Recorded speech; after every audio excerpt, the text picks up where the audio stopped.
I'm Catherine Slagle. I'm 32. Today's date is July 31st, 2009, Erie, PA, and I'm interviewing my maternal grandmother. My name is Helen August Trokey. Today is July 31st, 2009, Erie, PA, and my granddaughter is my interviewer. You didn't mention your age. 93, almost 94. Proudly 94. Yes. Can you tell me about when you were working at the orphanage? What year it was, how old you were?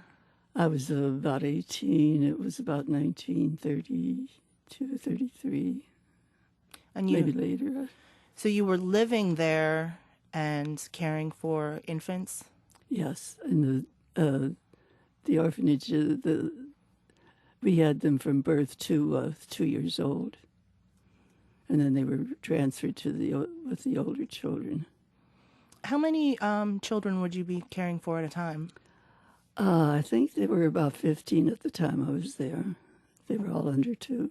Would you be like on the shift by yourself, or would there be 2 girls working?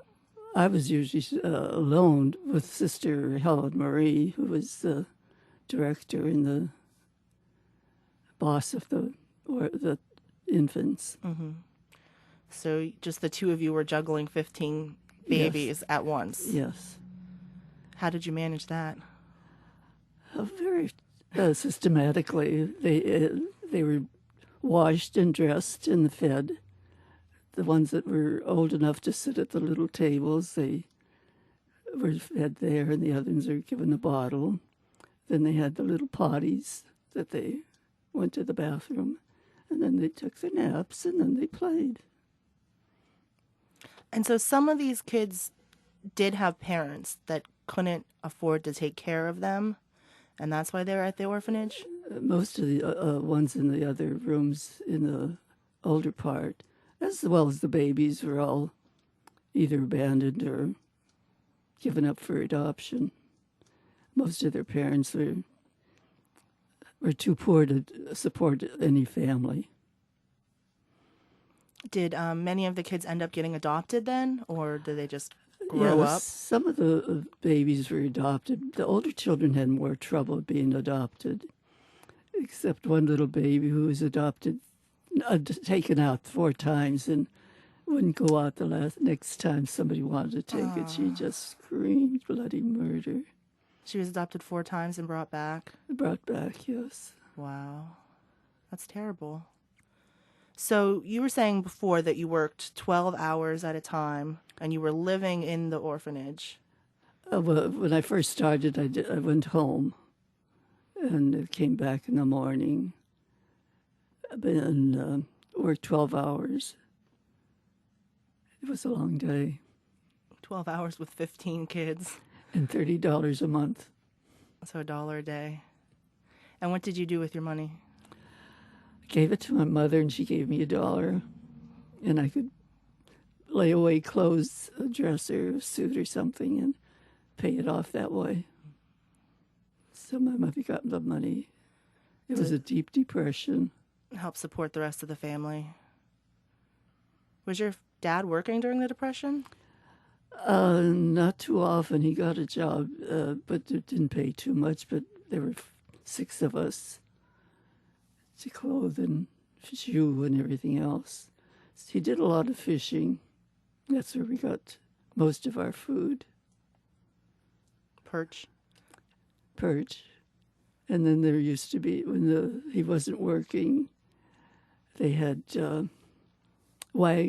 cars, trucks that delivered bread, beans, raw beans, rice, oatmeal, salt pork, and that was for everybody that had no jobs. They got that supply for a week.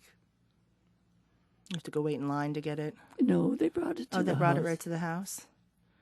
And was that, by then they had the cars though, it weren't the horse-drawn carriages still? Oh, yes, they still had the horse-drawn carriage, but they had these big trucks that delivered the bread, and you got a loaf, about 10 loaves of bread to last you the week. however much there were in the family, they supplied you with the bread. And by the end of the week, the bread was pretty moldy and dry. You still ate it anyway? We had to.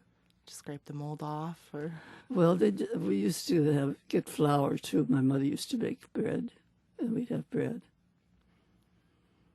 what surprises you the most about all of the changes in technology and society and just how different it was back in those days and today?